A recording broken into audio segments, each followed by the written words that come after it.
So many people have been asking me, full body mobility split, whether you're in season or off season. Gonna take you through 12 movements today and then 3 bonus at the end, so stay tuned for that. 12 movements that are key for going right up the chain, addressing each area of tightness all the way up, making you feel great. You can do this 1 to 3 times per week, depending on wherever you're at, how tight you are. You can do this before bed. Let's get straight into it. So first thing, we're gonna start from the lowest area of the body, from the ground up. So we're gonna start with these lateral rockers. This is gonna combine the tib stretch that you guys may have seen. So we're just sitting on the heels, relaxing the foot. We start here, we can work our way to get deeper, right? And all we're doing with these lateral rockers is shifting between sides, trying to open up the glute from both angles. If this feels like too much, we get to here, walk with our hands and sink into that bottom position. You want to work 10 reps between sides or just holding here and rotating for a minute. Then you want to get into the big toe stretch. Same thing, sitting on the heels, but now we're engaging the big toe into the ground. Holding at whatever level you can handle, whether that's here or up the chain, leaning back. This is a good standard to be at. Hold for 60 seconds. Then we want to get into the slant calf stretch. Grab a slant, use a staircase, whatever you have, doesn't matter, no excuses. Foot here, the entire foot on the slant. Try to roll the hips forward, put all your body weight on it, squeeze the quad, hips rolled forward, feel that stretch, engage the big toes into the box or the staircase, whatever you have. Hold for 60 seconds, both sides. Try to continue to engage. You can play around with it and pulse at the bottom a little bit. Engage that big toe. Try to flex this tibialis muscle. Then we want to get into internal rockers, okay? Starting to move up the chain to the hip, okay? So what we want to focus on is an arch back, sort of that cat-cow position. But the idea is that we have this arch back. We bend back. When we come up, we internally rotate. Internally rotate. You want to see, you can look down to see which side has more internal rotation, and you want to be more intentional with balancing out from both sides. So we're in and back out. Try to almost squeeze the glutes when you come out. Keep that flat back, get as deep as you can, and extend out with your legs as much as you can. 20 reps is a good standard to be at. Then we want to get into elephant walks. Now, you guys have definitely seen me break these down. You can use the step, bench, box, whatever you got. The key thing though is to focus on, 1, your shoulder blades and your toes are even with each other. You don't want one foot out here and then you feel like you're not making progress, okay? Be intentional with that. Toes are in, bend both, extend one leg out for some time, then switch, okay? The goal, hands to floor, toes in, feet underneath you, fully extending. Can't get there, use that box or whatever level you're at. Toes in, bend both, extend one leg, squeeze that quad, spend some time, and then switch. You want to continuously get lower. If you're here, cool, still get reps.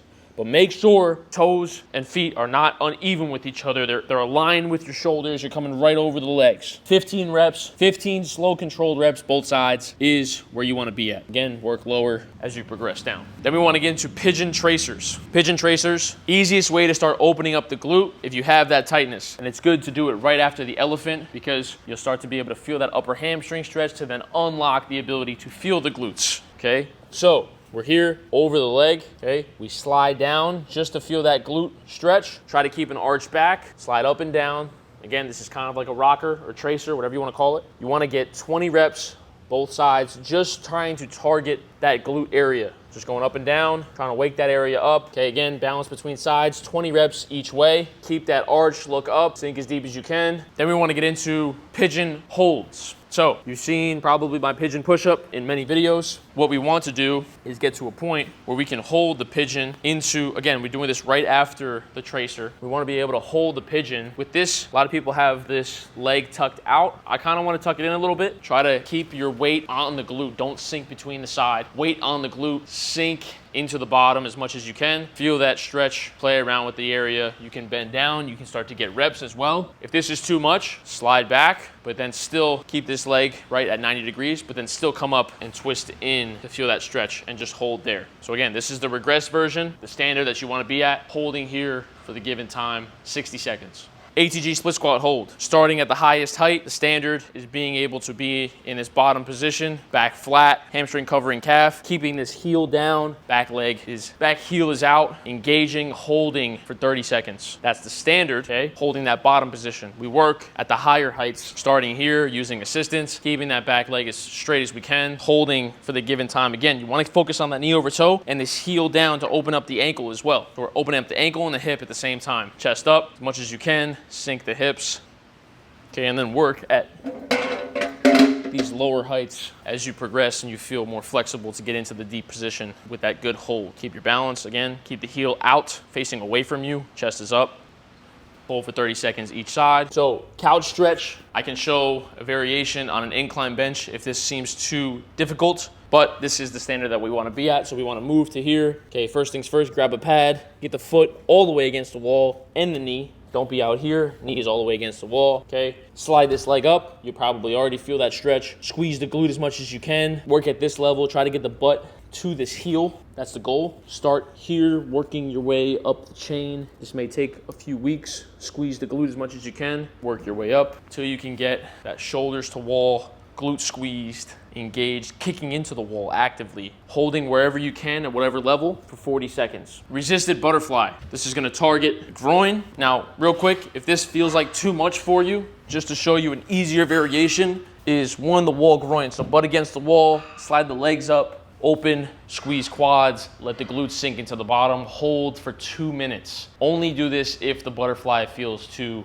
tight or painful or fatigue. Okay, butterfly. Arch the back, get the glutes touching the wall, upper back touching the wall, but be able to slide your hand in between here. So arch the back. You start with your feet out here, work your way in, not super, just right where it feels comfortable. Press down, squeeze glutes as you press down, and then push against your hands as you come up, keeping that arch and that chest up. Squeeze glutes, engage them, right? I'm flexing my glutes, then I press my hands as I come up. So again, I'm stretching this area, but also strengthening it as I come up. Press. 20 reps is the standard. Wall pullover. We want to open up the thoracic spine a bit, okay? Hands on the wall, okay? Walk back a bit on the toes, bend the knees, sink and let the head drop. Okay, again, we're wide. We sink and let the head drop. When we feel that lat stretch, try to arch the back as much as we can. Lat and chest opening up. Hold for 30 seconds. That is the full routine. I'm gonna give you guys 3 bonus movements to work on right now. Hip hinge,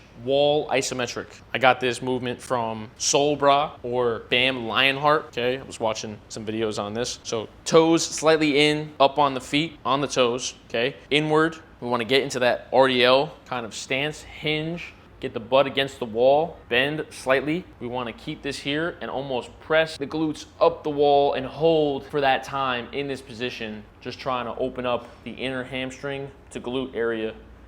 Again, if this is too easy, slide feet back a bit more and get into that stance. Trying to keep that back flat, toes in and hold for 2 minutes is the goal. Standing pancake, toes in, not so far out with your feet. As you work deeper, you can get to that point. Toes in, squeeze the quads, butt comes back as much as you can. Don't touch the wall like I'm doing here. Butt comes back, sink as deep as you can feel that stretch from the inner middle hamstrings, and then press back up. You want to get to a point and get a little wider as you progress. Get to a point where you feel kind of this balance in the hips, slowly feeling that hamstring and glute stretch, balancing out both sides, getting 20 reps in this hinge position and back up. Internal hip rockers. So hands on the wall, foot kind of close, on the toes, slight knee bend, other leg is out here. You want to sink and twist inward, okay? You can keep this foot is flat on the ground, slightly bend in the knee, chest is up, sink inward, feel that stretch in the glute, and then press back up. Sink inward, stretch in the glute, press back up. You also want to feel that hamstring stretch as well, okay? You can use the wall to start out. Eventually you want to get to a point where you can just sink and balance and come back up. It's a bit more difficult, but the idea, I'll show from this angle. Okay, we're here, twist in, back is flat, press back up from that position. Okay, you want to get 15 reps at least on both sides, keeping that control, trying to balance out each side. Use as much assistance as you need. 15 to 20 reps is the key for those, and that's the last bonus movement. You work on this mobility day as much as you can, and I promise you, you will see clear differences in flexibility that translates to athletic ability. Okay, regardless if you're in season, off season, make sure you're working all of these with the given time, with the intention, with the cues, with the form, and you'll make much better strides than somebody who watches this video and just tries to do it without thinking. Full mobility routine, much more coming soon. Stay locked in.